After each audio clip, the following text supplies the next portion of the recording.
Mi esposa Elena me envió un mensaje el jueves por la mañana diciendo que iba a conducir 3 horas para pasar el fin de semana con su hija Paula y su yerno Javier en su casa de la ciudad vecina. Yo le respondí diciéndole que condujera con cuidado y que se divirtiera. Pero lo que no le dije fue que yo ya había pedido el viernes libre en el trabajo hacía 2 semanas, planeando sorprenderlos a todos apareciendo sin avisar, porque el cumpleaños número 30 de Paula era el sábado, y yo me había coordinado con Javier para llevar la antigua máquina de coser que había pertenecido a la abuela de Elena, por la que Paula había estado preguntando durante años. Así que, el viernes por la tarde, cargué la máquina cuidadosamente envuelta en mi camioneta. Conduje esas 3 horas escuchando podcasts sobre crímenes reales. Llegué a su barrio residencial justo cuando el sol se estaba poniendo, deteniéndome frente a la casa colonial de 2 pisos con las persianas azules que les habíamos ayudado a comprar hacía 4 años con el dinero para la entrada. Caminé por el sendero de piedra cargando el pesado regalo envuelto, sintiéndome emocionado por la sorpresa. Y fue en ese momento cuando la vieja doña Carmen, de la casa de al lado, salió corriendo por su césped en bata y pantuflas, agitando los brazos frenéticamente y gritándome que parara, que no entrara ahí, insistiendo en que había algo que necesitaba saber. Su cara estaba roja y sus ojos muy abiertos con algo que parecía pánico mezclado con lástima. Y mi estómago se desplomó porque esa expresión en la cara de alguien cuando te mira nunca significa nada bueno. Nunca significa que tu vida está a punto de mejorar. Solo que está a punto de empeorar de formas que aún no has imaginado.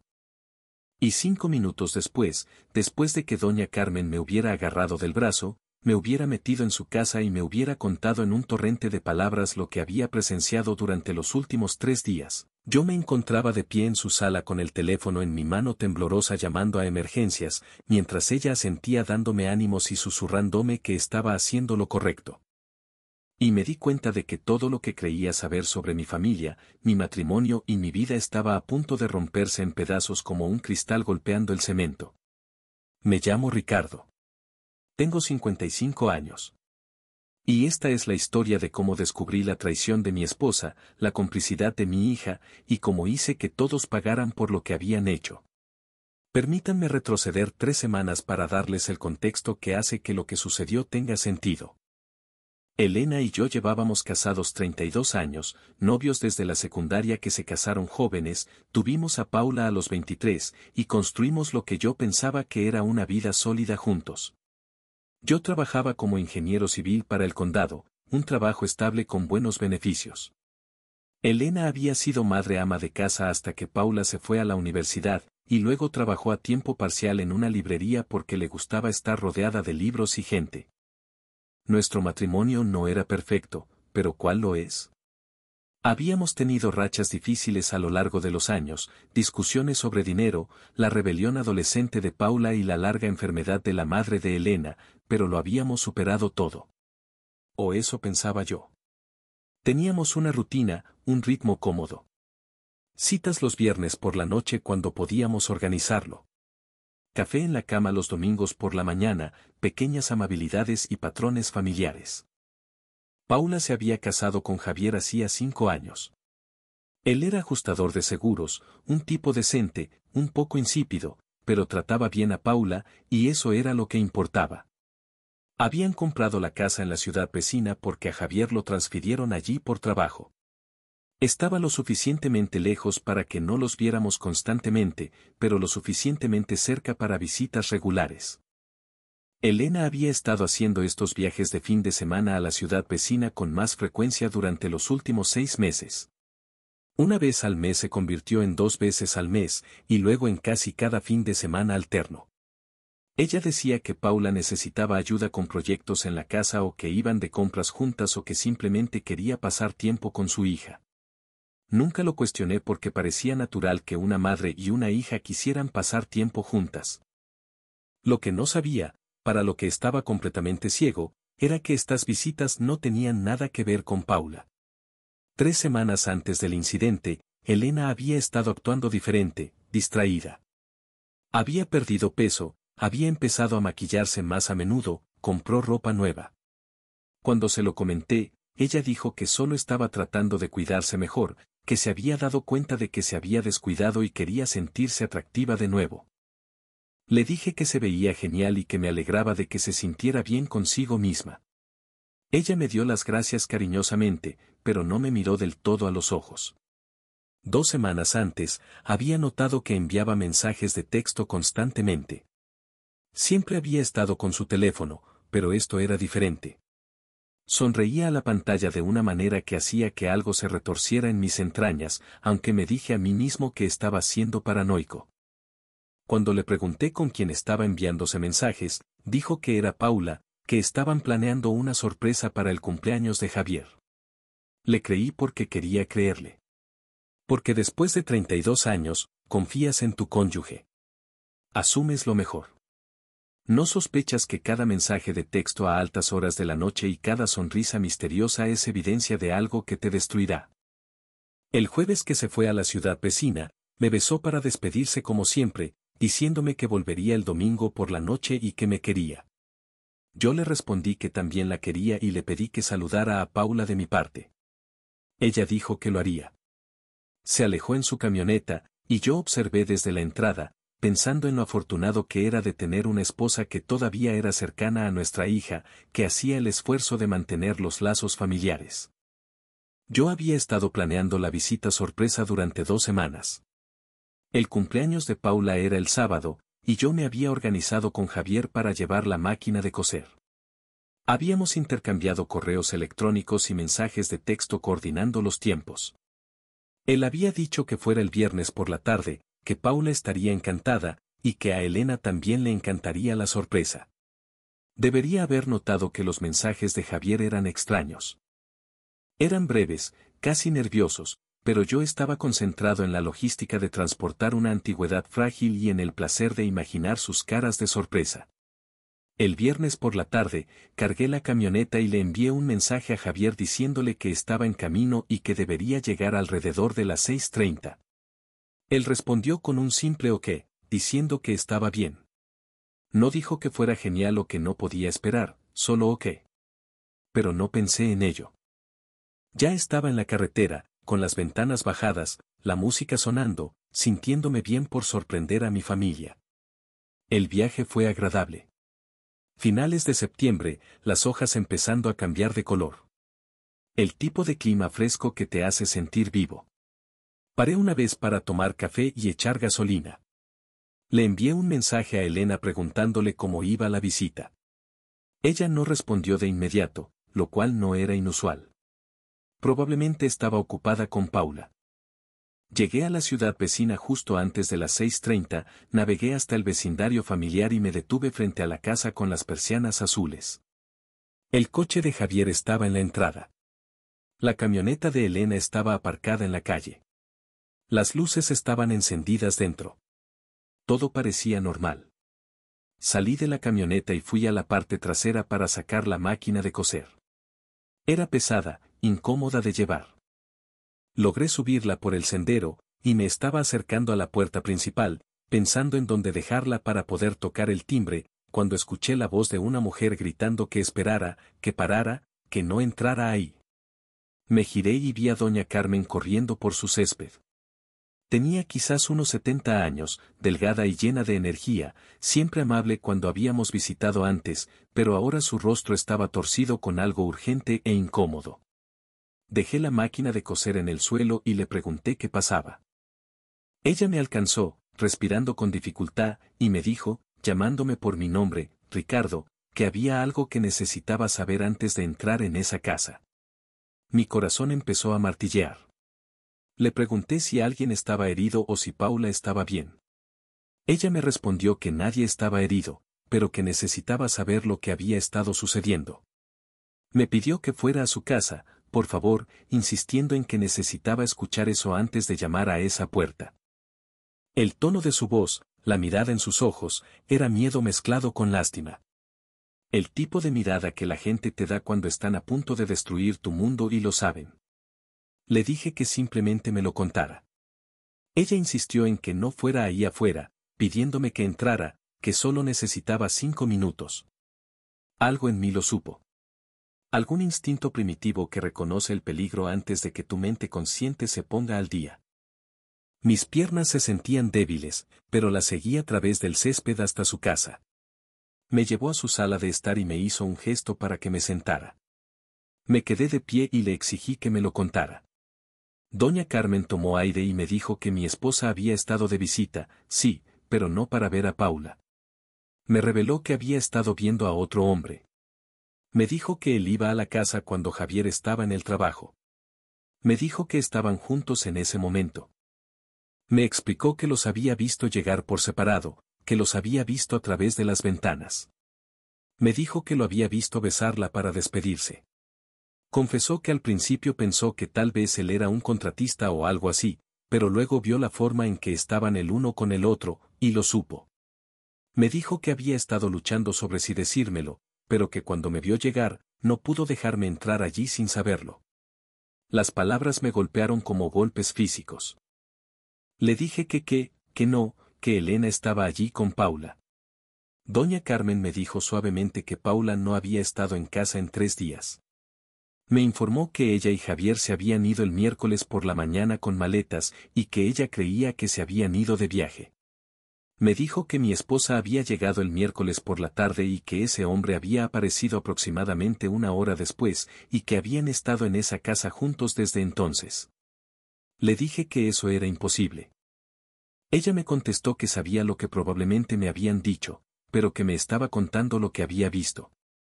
Me recordó que vivía al lado y que lo veía todo. Sentenció que mi esposa estaba teniendo una aventura y que la casa de mi hija era donde se estaban reuniendo, diciéndome que lo sentía mucho. Me quedé allí procesando, mi cerebro negándose a aceptar la información. Esto era una locura. Elena no engañaría. Paula no lo facilitaría. Doña Carmen debía estar confundida. Pero la expresión de su rostro no era de confusión. Era de certeza, simpatía y devastación. Le pregunté quién era el hombre, con mi voz sonando distante. Ella me dijo que no sabía su nombre, pero lo describió como de unos 50 años, con cabello gris, que conducía un Mercedes negro y vestía bien. Dijo que se veían cómodos juntos, como si llevaran haciendo eso un tiempo. Mis manos temblaban. Saqué mi teléfono y lo miré como si pudiera tener respuestas. Debería llamar a Elena, confrontarla. Pero ¿y si doña Carmen se equivocaba? ¿Y si había una explicación? Doña Carmen me preguntó si no le creía. Me dijo que lo entendía, pero que no mentiría sobre algo así. Me dijo que había estado viendo eso suceder toda la semana, preguntándose si debería decir algo. Me confesó que casi me había llamado ella misma, pero pensó que tal vez estaba malinterpretando las cosas. Pero que cuando me vio llegar con ese regalo envuelto, luciendo tan feliz, no pudo dejarme entrar en esa situación sin estar preparado. Le pregunté qué debería hacer. Ella me dijo que llamara a la policía. Le pregunté, dudando, si a la policía, y por qué, argumentando que la infidelidad no era ilegal. Ella me explicó que no, pero que estaban en la casa de mi hija sin su permiso por lo que ella podía ver. Señaló que Paula y Javier estaban fuera de la ciudad y que mi esposa había dejado entrar a ese hombre en su casa, lo cual era allanamiento. Me dijo que, como mínimo, eso forzaría una confrontación con testigos presentes y evitaría la violencia o que alguien afirmara que sucedieron cosas que no sucedieron. Me pidió que confiara en ella en eso. Lo pensé. Mi primer instinto fue ir allí, derribar la puerta y confrontarlos. Pero doña Carmen tenía razón. Eso podría haber salido mal de 100 maneras diferentes. Si llamaba a la policía, habría documentación oficial y testigos. No sería solo su palabra contra la mía. Así que le dije que estaba bien, que llamaría. Marqué el número de emergencias con manos que no dejaban de temblar. El operador contestó preguntando cuál era mi emergencia. Le dije que necesitaba denunciar una situación de allanamiento en la casa de mi hija, dando la dirección exacta. Le expliqué que había personas dentro sin su permiso y que ella estaba fuera de la ciudad. El operador me preguntó si yo estaba en el lugar en ese momento. Le respondí que estaba en la casa de al lado, que había ido de visita y la vecina me había informado de la situación. Me preguntó si los individuos estaban armados o eran peligrosos. Le dije que no, pero que necesitaba oficiales allí para documentar aquello. El operador me informó que enviaban una unidad en ese momento y me indicó que me quedara donde estaba, asegurándome que los oficiales llegarían en 10 minutos. Colgué. Doña Carmen me estaba mirando con ojos tristes. Me dijo que estaba haciendo lo correcto. Le pregunté con amargura si realmente lo era, recordándole que estaba llamando a la policía para denunciar a mi propia esposa. Ella insistió en que me estaba protegiendo a mí mismo y documentando la verdad. Me advirtió que cuando eso llegara a la corte de divorcio, y aseguró que llegaría, yo necesitaría cada pizca de evidencia que pudiera conseguir. Divorcio. La palabra hizo que algo se rompiera dentro de mí. 32 años, 3 décadas de matrimonio, desaparecidos porque Elena había decidido acostarse con un tipo en la casa de nuestra hija mientras Paula estaba convenientemente fuera de la ciudad.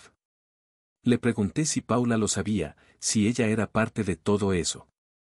Doña Carmen dudó, pero me dijo que no podía decirlo con certeza, aunque el hecho de que Paula se fuera justo cuando llegó mi esposa con maletas para varios días parecía planeado. Me dijo que lo sentía mucho. Mi hija, mi única hija, había ayudado a facilitar la aventura de su madre, había dejado que Elena usara su casa como un nido de amor y me había mentido al respecto. La traición era tan completa, tan absoluta, que no podía procesarla del todo. Mi cerebro seguía tratando de encontrar otras explicaciones, formas en que esto pudiera ser inocente. Pero no había ninguna. Escuché sirenas a la distancia. Doña Carmen también las escuchó y dijo que ya casi estaban allí. Me aconsejó que, pasara lo que pasara después, recordara que yo no había causado eso. Que habían sido ellos. Todos ellos. Las sirenas se hicieron más fuertes. 2 patrullas de policía se detuvieron frente a la casa de Paula. 4 oficiales bajaron. Salí y crucé el césped, mis piernas moviéndose en piloto automático. Uno de los oficiales preguntó si yo era quien había llamado. Le confirmé que sí, que yo era Ricardo.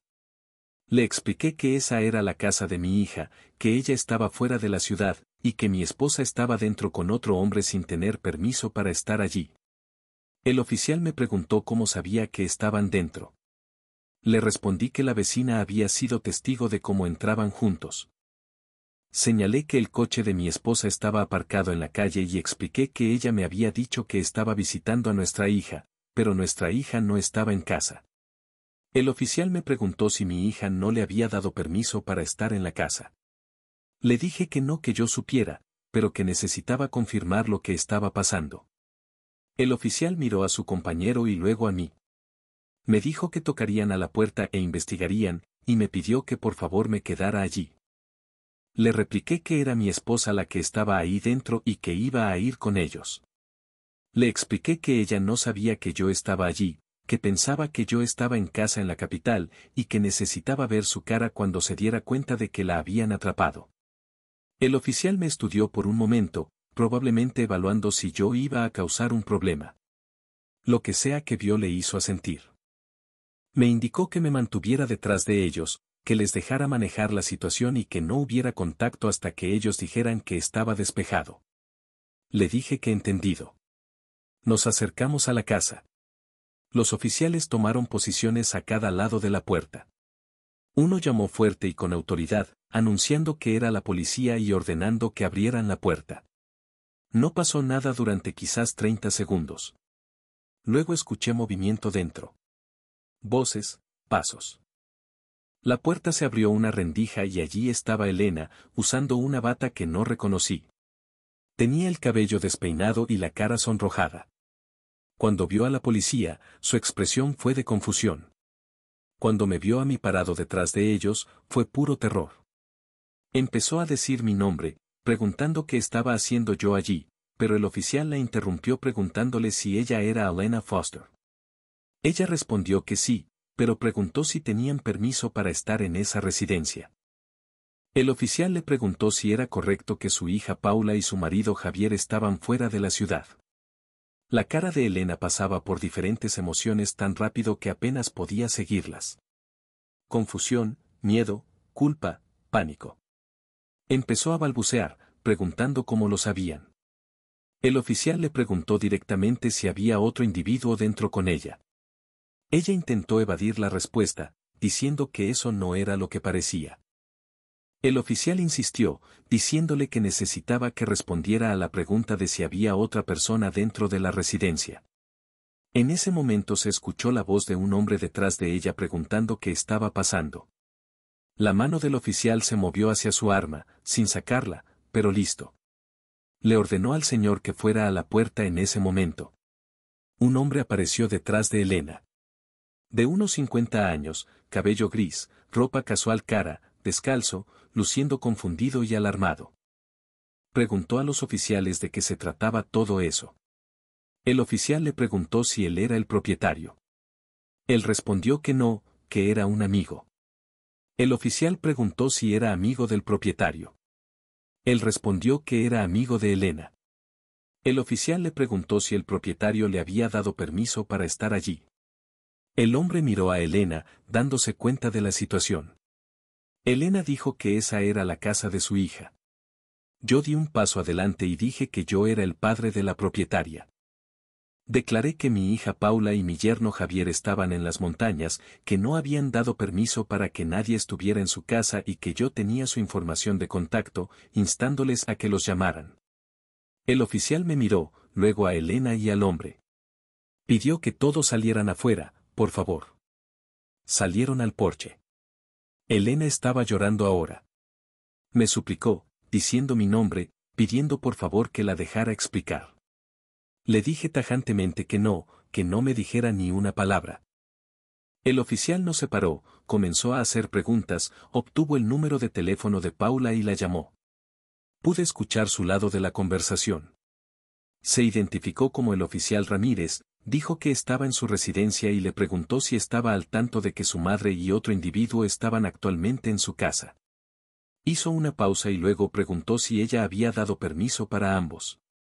Volvió a escuchar y preguntó cuándo había dado ese permiso. Finalmente dijo que estaba bien y dio las gracias. Colgó y me miró. Me dijo que mi hija afirmaba que le había dado permiso a su madre para quedarse en la casa mientras ella estaba fuera. Dijo que ella estaba al tanto del invitado masculino. Me explicó que no era allanamiento si el propietario había dado permiso. Sentí que mi mundo se inclinaba. Le pregunté si me estaba diciendo que Paula lo sabía, que ella había dado permiso para eso. El oficial confirmó que, según ella, sí. Miré a Elena, que estaba apretando la bata para cerrarla, con lágrimas corriendo por su cara. Luego miré al hombre, que parecía avergonzado y a la defensiva, y luego de vuelta al oficial. Le pregunté si podía hablar con mi hija. Él me respondió que eso era entre ella y yo. Que, en lo que a ellos respectaba, no se había cometido ningún delito. Dijo que la propietaria había dado permiso a los invitados y que se trataba de una situación doméstica, no legal. Le pregunté incrédulo si simplemente se iban a ir. Él me respondió que no había nada que pudieran hacer allí y me pidió disculpas. Los oficiales comenzaron a caminar de regreso a sus autos. Me quedé allí parado en el césped de mi hija, sintiendo como la traición me bañaba en oleadas. Elena dio un paso hacia mí, suplicándome de nuevo que la dejara explicar. Le pregunté con voz fría quién era él. Ella me dijo que su nombre era Gustavo. Le pregunté dónde lo había conocido y dijo que en la librería. Le pregunté cuánto tiempo llevaban y confesó que 6 meses. Le pregunté si Paula lo sabía. Elena asintió miserablemente. Admitió que Paula lo sabía. Dijo que ella les había ofrecido usar la casa cuando ella y Javier se iban de viaje. Dijo que Paula le había dicho que quería que ella fuera feliz. Repetí sus palabras con amargura, diciendo que quería que fuera feliz, y sentí que las palabras sabían a veneno. Le dije que mi hija la había ayudado a engañarme porque quería que fuera feliz. Ella respondió que no era tan simple. Le repliqué que era exactamente así de simple. Le dije que se había estado acostando con ese tipo en la casa de nuestra hija con su bendición durante 6 meses mientras me mentía sobre visitar a Paula, dejándome como un tonto. Elena sollozó diciendo que lo sentía, que nunca había tenido la intención de lastimarme. Le grité que lo había hecho. Que me había lastimado. Que ella y Paula, ambas, habían destruido nuestra familia por eso. Señalé a Gustavo, que estaba parado torpemente en la puerta, pareciendo querer desaparecer. Elena dijo desesperadamente que podíamos superar eso, sugirió terapia de pareja, dijo que podíamos arreglarlo. La corté diciendo que no había nada que arreglar. Le dije que habíamos terminado y le ordené que recogiera su mierda y desapareciera de mi vista. Me di la vuelta y caminé de regreso a mi camioneta. Entré, cerré la puerta de golpe y me senté allí agarrando el volante mientras mi visión se nublaba por las lágrimas. Detrás de mí, podía escuchar a Elena llorando. No me importaba. Arranqué el motor y conduje, dejando la máquina de coser en el césped, dejando a mi esposa en los brazos de su novio, dejando los últimos restos de mi vieja vida esparcidos como escombros en esa calle suburbana. Conduje durante 20 minutos sin saber a dónde iba, entré en el estacionamiento de un supermercado y me senté allí mientras la realidad de lo que había sucedido se estrellaba sobre mí en olas. Mi esposa me había estado engañando durante 6 meses. Mi hija la había ayudado a hacerlo. Ambas me habían estado mintiendo, sintiendo lástima por mí, tratándome como un obstáculo para la felicidad de Elena en lugar de como una persona con sentimientos y derechos. Llamé a Paula. Ella contestó al tercer tono. Me preguntó si yo estaba en la ciudad vecina, mencionando que la policía la había llamado. Le confirmé que sí. Le dije que había ido para sorprenderla por su cumpleaños, y le pedí que imaginara mi sorpresa cuando la vecina me contó sobre el novio de mamá. Hubo un silencio. Luego ella me dijo que podía explicarlo. Le pregunté qué iba a explicar. ¿Qué había estado ayudando a mamá a engañarme? ¿Qué había dejado que usaran su casa como un nido de amor? ¿Qué me había estado mintiendo durante 6 meses? Ella dijo que no era así. Le exigí que me dijera entonces cómo era, porque desde donde yo estaba sentado, parecía que mi hija me había traicionado para ayudar a mi esposa a acostarse con otro hombre. Ella me pidió que no fuera grosero. Le pregunté incrédulo si no fuera grosero. Le recordé que ella estaba facilitando una infidelidad y preguntó si era yo el que tenía que cuidar mi lenguaje. Ella argumentó que mamá era infeliz, que había sido infeliz durante años. Dijo que necesitaba algo para ella misma, algo que la hiciera sentir viva. Dijo que no podía verla sufrir más. Le pregunté si entonces había decidido ayudarla a destruir nuestro matrimonio en lugar de hablar conmigo, en lugar de sugerir terapia, en lugar de hacer literalmente cualquier cosa que no implicara engaño y traición. Ella respondió que yo no lo habría entendido, que yo habría hecho que todo se tratara de mí. Le grité que se trataba de mí. Le recordé que yo era su marido. Le dije que cuando tu cónyuge es infeliz, hablas de ello, trabajas en ello juntos. No te escabulles a sus espaldas con la ayuda de tu hija. Paula dijo que lamentaba que yo estuviera herido, pero insistió en que mamá merecía ser feliz. Dijo que ella había dado toda su vida por nosotros y que merecía algo para ella misma. Le pregunté si yo no lo merecía. Le dije que había trabajado durante 30 años para mantener a esa familia. Que había sido fiel, había estado presente y había sido un apoyo. Pero que nada de eso importaba porque mamá necesitaba sentirse viva acostándose con un tipo llamado Gustavo. Ella me corrigió diciendo que su nombre era Gustavo y que en realidad era muy agradable. Le dije que me importaba un bledo cuál fuera su nombre o lo agradable que fuera. Le dije que se estaba acostando con mi esposa, con su madre, y que ella había ayudado a que eso sucediera. Le pregunté si entendía lo que había hecho. Ella respondió que había ayudado a mamá a encontrar la felicidad. Le dije que había destruido el matrimonio de sus padres. La felicité sarcásticamente y le dije que esperaba que la felicidad de mamá hubiera valido la pena. Colgué, tiré el teléfono en el asiento del pasajero y me senté allí temblando de rabia, dolor e incredulidad. Mi hija, mi niña, a la que había criado, apoyado en la universidad y ayudado a comprar una casa, había visto la aventura de su madre y había decidido facilitarla en lugar de proteger a su padre. Había decidido que la felicidad de Elena importaba más que mi dolor. pensé en los últimos 6 meses.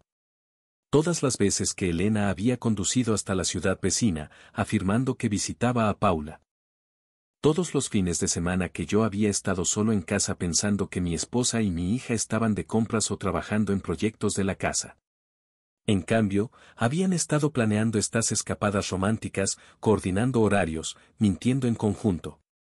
Javier también debía saberlo. Me había estado enviando mensajes sobre la sorpresa de cumpleaños sabiendo que su suegra estaba en su casa acostándose con su novio. Toda la familia había conspirado contra mí. Necesitaba pensar, necesitaba planear. Ir a casa en la capital significaba estar solo en una casa llena de recuerdos y mentiras. Quedarme en la ciudad vecina significaba posiblemente encontrarme con Elena o Gustavo o tener que dar explicaciones a más vecinos. Me registré en un hotel, conseguí una habitación, me senté en la cama y comencé a hacer listas. Primero, abogado. Necesitaba solicitar el divorcio inmediatamente antes de que Elena pudiera vaciar las cuentas bancarias u ocultar activos. Segundo, documentar todo. Conseguir que doña Carmen escribiera una declaración sobre lo que presenció. Obtener copias de los registros telefónicos de Elena que mostraran meses de comunicación con Gustavo. Construir un caso hermético. Tercero, averiguar qué hacer con Paula. Ella era una adulta, tomaba sus propias decisiones. No podía controlarla, pero no tenía que mantener una relación con alguien que me había traicionado tan profundamente. Llamé a mi hermano, Esteban. Él vivía en otra ciudad y era abogado de divorcios, aunque me derivaría a alguien más para manejar mi caso. Le conté lo que estaba pasando, que Elena había estado teniendo una aventura, que Paula la había ayudado y que necesitaba un abogado. Esteban, horrorizado, me preguntó si estaba bien. Le dije que no, pero que necesitaba actuar rápido. Me prometió llamar a un colega en la capital, alguien que manejaba divorcios complejos, llamado Miguel. Pedí servicio a la habitación, comí mecánicamente y pasé la noche investigando las leyes de divorcio. Era un estado sin culpa, lo que significaba que la infidelidad de Elena no afectaría la división de bienes, pero podría afectar la manutención y definitivamente afectaría mi voluntad de ser generoso. Dormí mal, despertándome cada par de horas con la mente acelerada. Al amanecer, había tomado una decisión. Iba a hacer que Elena lamentara lo que había hecho. No a través de la violencia o aventuras de venganza, sino a través de la destrucción sistemática y metódica de la vida que había construido sobre mentiras. El sábado por la mañana, el día del cumpleaños de Paula, conduje de regreso a la capital, a la casa que había compartido con Elena durante 20 años. Se veía igual que cuando me fui, ordenada, cómoda, llena de fotos y recuerdos de un matrimonio que aparentemente había estado muerto durante al menos 6 meses. Empecé a empacar las cosas de Elena. No todo, solo lo suficiente para dejar claro el punto. Ropa, artículos de tocador, objetos personales. Lo puse todo en cajas y las apilé en el garaje. Cambié las cerraduras de la casa. Cancelé sus tarjetas de crédito que estaban a mi nombre. La eliminé como beneficiaria de mi seguro de vida y cuentas de jubilación. Para el domingo por la tarde, cuando Elena normalmente regresaría de su visita con Paula, había transformado la casa de nuestra amiga. Ella llamó a las 6 de la tarde. Me dijo que estaba en casa y que sentía mucho lo del viernes, pidiéndome hablar. Le dije que yo estaba en la casa y le ordené que viniera a buscar sus cosas al garaje, informándole que ya no vivía allí. Ella, incrédula, me suplicó, pero le dije que sus cosas estaban en cajas, que las cerraduras habían sido cambiadas y que podía quedarse con Paula o con Gustavo o con quien quisiera, pero no conmigo. Ella protestó diciendo que no podía echarla de su propia casa. Le corregí diciendo que en realidad sí podía, ya que la casa estaba solo a mi nombre y mis padres nos habían dado el pago inicial con el entendimiento de que era mi herencia, así que ella no tenía derecho legal sobre ella. Ella insistió en que era una locura, que había cometido un error pero que podíamos solucionarlo. Le repliqué que su error había durado 6 meses e involucrado a nuestra hija, así que no era un error, era una elección. Le dije que viniera a buscar sus cosas o las donaría al día siguiente. Colgué. Llamó 6 veces más. No contesté. Una hora después, llegó con Paula. Observé a través de la ventana cómo cargaban cajas en la camioneta de Elena. Vi a Elena llorando y a Paula con el brazo alrededor de ella, ambas mirando hacia la casa como si no pudieran creer lo que estaba pasando. Yo sí podía creerlo. Esta era la consecuencia natural de sus acciones. Miguel, el abogado, me llamó el lunes por la mañana. Nos reunimos en su oficina el martes. Le conté todo. Me explicó que, al ser un estado sin culpa, dividiríamos los activos 50/50 a menos que pudiera probar el desperdicio de activos conyugales en la aventura. Contratamos a un contador forense. En cuanto a la manutención, como yo ganaba sustancialmente más que ella, Elena probablemente obtendría algún nivel de mantenimiento, ya que argumentaría que sacrificó oportunidades profesionales para criar a Paula. Los siguientes 3 meses fueron una guerra. El contador forense encontró evidencia de desperdicio. Durante 6 meses, Elena había gastado $11,500 en ropa nueva, joyas, habitaciones de hotel y cenas. Todo en tarjetas de crédito que yo pagaba. Ella había estado financiando su aventura con nuestros activos. Miguel presentó una petición enmendada buscando el reembolso de ese desperdicio. El proceso de descubrimiento fue brutal. Citamos a Paula para una deposición.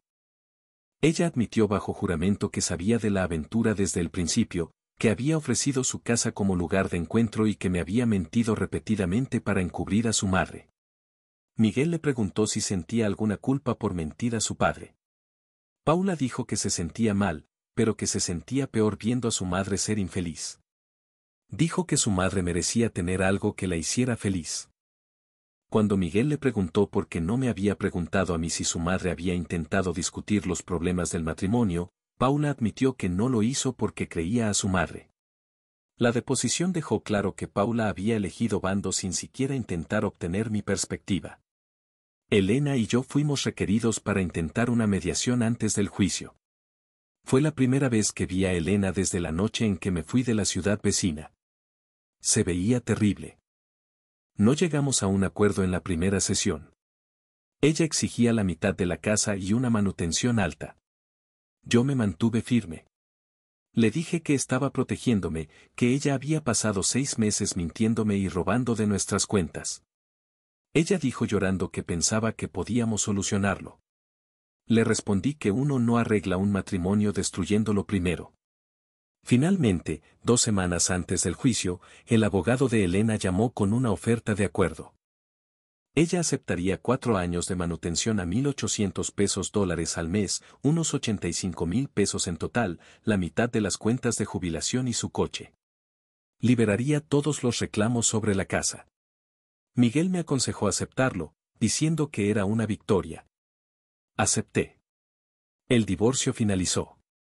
Elena me envió un correo electrónico diciendo que sabía que nunca la perdonaría, pero que quería que supiera que nunca dejó de amarme, que solo se había perdido a sí misma. Lo borré sin responder. No quería su disculpa. Quería que desapareciera de mi vida. Paula siguió intentando contactarme.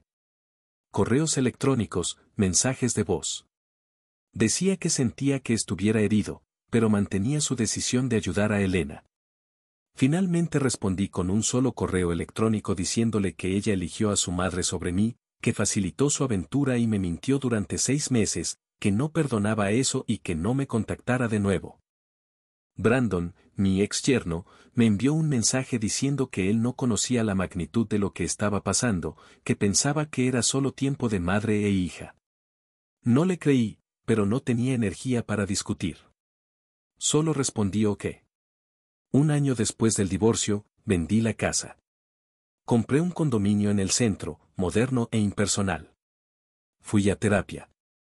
Mi terapeuta me decía que no todas las personas eran Elena, que estaba castigando a gente nueva por los errores de ella. Tal vez tenía razón, pero el aislamiento se sentía más seguro. Escuché que Elena y Gustavo habían roto. Aparentemente, una vez que la aventura fue expuesta y dejó de ser un secreto, perdió su atractivo. Paula tuvo una bebé, una niña. Me envió un anuncio, una foto de la bebé con el nombre Sofía escrito en caligrafía. Miré la foto de mi nieta y no sentí nada. Debería haber sentido alegría. En cambio, sentí solo la distancia. No respondí, no envié regalo, no reconocí el nacimiento de ninguna manera. Paula era una extraña ahora. Su hija era la hija de una extraña. Pasó más tiempo. Me ascendieron en el trabajo, compré una camioneta nueva, viajé. Construí una vida que era mía.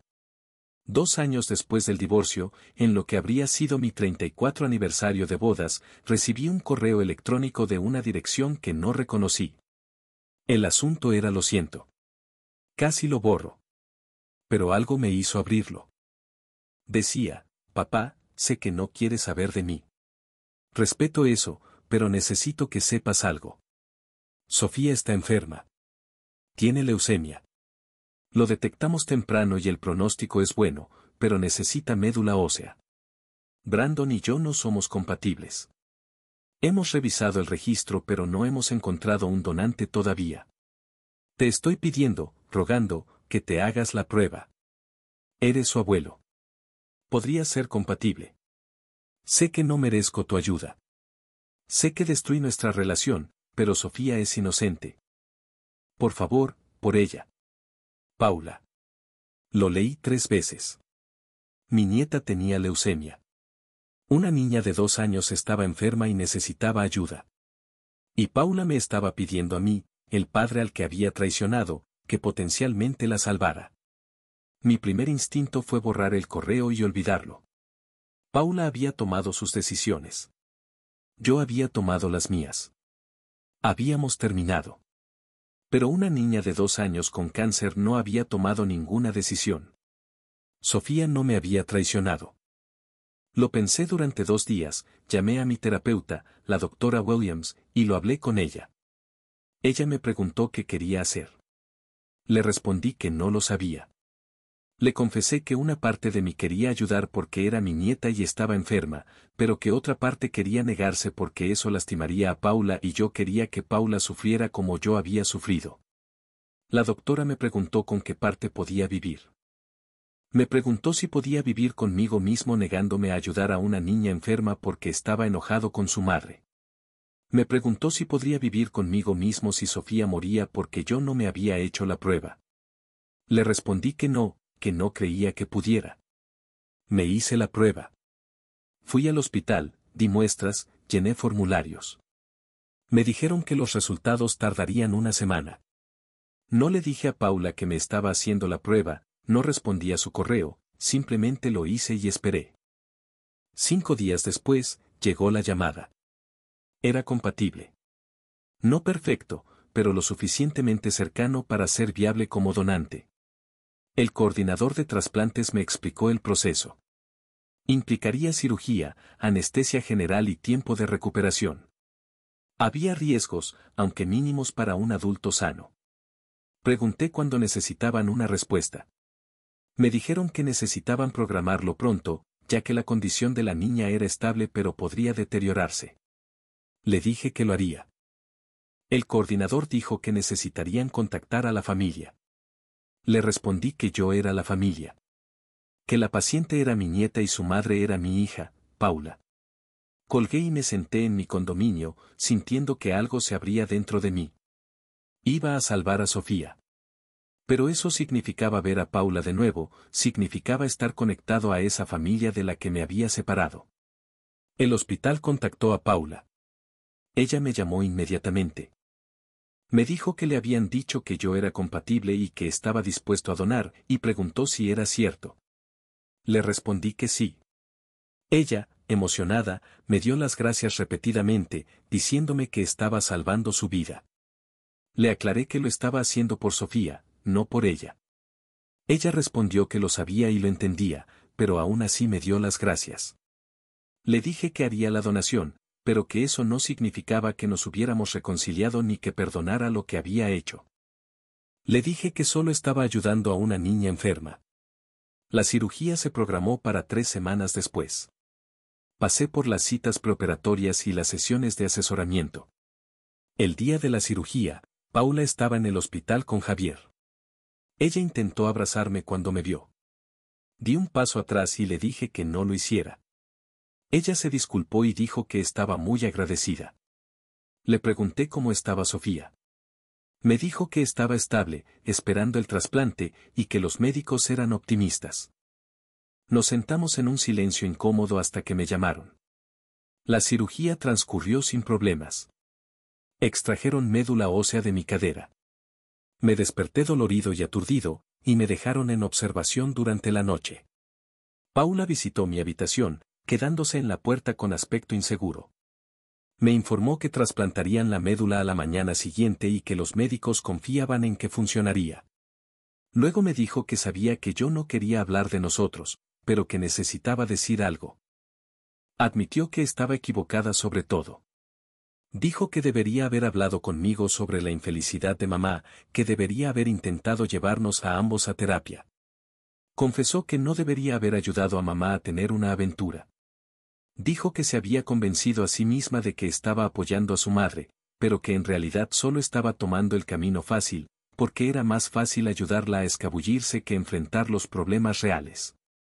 Me dijo que lo sentía de verdad. Miré a mi hija. Tenía 32 años ahora, era madre, y finalmente entendía que ser padre significa tomar decisiones difíciles, no permitir las malas. Le dije que ella me había hecho más daño que Elena, porque ella era mi hija. Le dije que esperaba la traición de Elena hacia el final, pero que nunca esperé la suya. Ella reconoció que había sido egoísta, que quería que mamá fuera feliz y no pensó en lo que me costaría a mí. Le pregunté si entendía ahora. Le pregunté si, ahora que era madre, querría que alguien ayudara a Javier a engañarla. Ella respondió horrorizada que no, que estaría devastada. Le dije que eso era lo que ella me había hecho a mí. Paula lloraba lágrimas reales. Me dijo que sabía que no podía deshacerlo, pero que quería intentar enmendarlo. No para volver a como eran las cosas, porque no podíamos, sino para construir algo nuevo, si yo estaba dispuesto. Me quedé callado mucho tiempo. La ira que me había sostenido durante 2 años seguía ahí, pero estaba cansada. Yo estaba cansado. Aferrarse al odio era agotador. Finalmente le dije que no podía perdonarla. No todavía. Tal vez nunca. Pero le dije que podía estar en la misma habitación con ella por el bien de Sofía, y que tal vez eso era suficiente por ahora. Ella respondió que eso era más de lo que merecía y me dio las gracias. El trasplante de Sofía fue exitoso. La médula prendió. Su pronóstico mejoró dramáticamente. La visité una vez en el hospital. Vi a esa niña pequeña con tubos y monitores luchando contra una enfermedad que era demasiado joven para entender. Me miró con los ojos de Elena y la sonrisa de Paula, y algo en mí cambió. No podía odiar a Paula para siempre. No cuando su hija me necesitaba. Paula y yo empezamos a hablar con cautela y con límites. No pregunté por Elena. Ella no presionó por más de lo que yo estaba dispuesto a dar. Nos centramos en Sofía. Conocí a Sofía realmente cuando tenía 3 años, después de su recuperación. Era tímida pero dulce. Le llevé libros y juguetes. No era una reconciliación total, era algo nuevo, una relación construida sobre la verdad en lugar de mentiras, sobre límites claros. Paula sabía dónde estaba parada. Yo sabía dónde estaba parado. Y Sofía tenía un abuelo que aparecía cuando importaba. 3 años después del divorcio, Elena envió otro correo electrónico. Dijo que había oído que salvé a Sofía y que doné médula. Me dio las gracias por estar ahí para Paula y Javier cuando necesitaron ayuda. Dijo que sabía que lo hice por Sofía, no por ella, pero aún así agradeció. Dijo que estaba orgullosa del hombre que yo era, incluso si ella había destruido nuestra oportunidad de estar juntos, y admitió que yo merecía algo mejor de lo que ella me dio. Esta vez, no lo borré. Lo leí, reconocí que Elena finalmente había aprendido algo de sus errores y seguía adelante. 4 años después del divorcio, conocí a alguien. Su nombre era Valeria. Era arquitecta paisajista, divorciada y sin hijos. Nos conocimos en un evento profesional. Salimos despacio. Fui honesto sobre mi historia, sobre la traición y la ira. Ella fue paciente y comprensiva. Un día me dijo que ella no era mi exmujer, que no iba a mentirme ni a engañarme, pero que yo tenía que decidir si estaba dispuesto a confiar de nuevo o si iba a pasar el resto de mi vida solo porque Elena había roto algo en mí. Tenía razón. Tenía una opción. Quedarme roto o arriesgarme a ser herido de nuevo. Elegí ser vulnerable. Fue aterrador, pero Valeria tuvo paciencia con mi daño, y poco a poco aprendí a confiar de nuevo. Nos casamos 5 años después de mi divorcio. Fue una ceremonia pequeña. Paula vino con Javier y Sofía. Fue incómodo, pero manejable. Elena no asistió, no la invité, pero envió una tarjeta deseándonos lo mejor. La vida se asentó en nuevos patrones. Valeria y yo compramos una casa juntos. Me mantuve conectado con Sofía, viéndola crecer y convertirse en una niña brillante que me llamaba abuelo Ricardo. Paula y yo éramos cordiales. Nunca seríamos cercanos como antes, esa confianza había desaparecido, pero podíamos ser familia de una manera diferente. 6 años después del divorcio, me encontré con Gustavo en un restaurante. Estaba con una mujer, se veía feliz. Me vio y su expresión se volvió insegura. Me saludó. Me presentó a su esposa, María. Le di la mano. María comentó que no sabía que nos conocíamos. Le dije que no realmente, que Gustavo había salido con mi exesposa brevemente. Fue incómodo durante 30 segundos. Luego me excusé. Cuando volví a mi mesa, Valeria me preguntó si ese era Gustavo. Le dije que sí. Me preguntó cómo me sentía. Le dije que nada. Que era solo un tipo que tuvo una aventura con mi exesposa hacía 6 años. Que ya no importaba. Y no importaba. La ira se había consumido. Elena y Gustavo eran personas que solía conocer, que me habían lastimado y luego se habían desvanecido en la irrelevancia. 7 años después del divorcio, Elena me contactó preguntando si podíamos reunirnos para tomar un café. Casi dije que no, pero la curiosidad ganó. Nos reunimos en un café neutral. Elena se veía mayor, cansada, pero en paz. Me dio las gracias por reunirme con ella. Me dijo que quería disculparse. Disculparse de verdad. No solo enviar correos electrónicos. Me dijo que yo merecía algo mejor de lo que ella me dio durante nuestro matrimonio y el divorcio. Admitió que fue egoísta y cruel, y que justificó un comportamiento terrible diciéndose a sí misma que merecía la felicidad. Me dijo que estaba en terapia, tratando de entender por qué hizo lo que hizo. Le pregunté cómo iba eso. Dijo que era duro, pero necesario.